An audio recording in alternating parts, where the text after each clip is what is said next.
Chairperson, OIC, Regional Executive Director Arturo Salazar, to the provincial officials of the whole island of Samar, to my distinguished colleagues from the House of Representatives, to our state partners from DENR, our local chief executives, people's organizations, civil society groups, and all stakeholders present today, my warmest greetings from the people of Eastern Samar.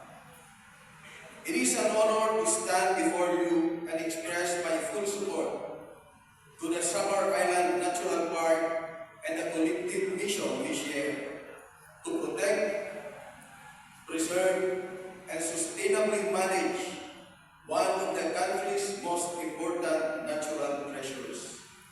The Samar Island Natural Park is not only the largest terrestrial protected area in the Philippines, it is also the heart of our island, home to the rich biodiversity, vital watersheds, and communities whose lives and livelihoods depend on the health of our forests and ecosystems.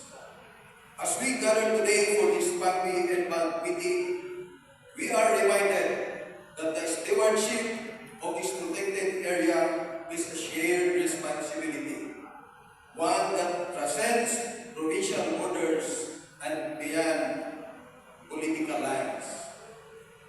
I commend the DENR, the Protected Area Management Office, and all PACMI members for their ongoing commitment to sound environmental governance, particularly as we face the challenges of climate change, forest degradation, and unsustainable land use.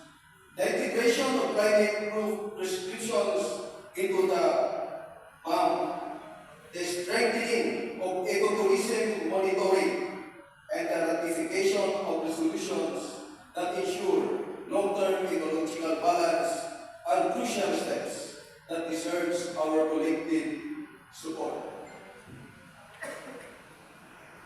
And to advancing policies and budgetary measures that uphold environmental protection, sustainable development, and community resilience. My office remains open to collaborate on programs that empower our upland and forest-dependent barangays, strengthen biodiversity protection, and promote responsible tourism within and around SINT.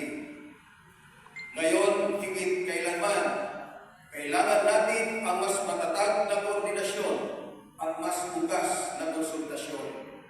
Our decisions today will shape the future, not only for our forest, but of generations who will inherit this island.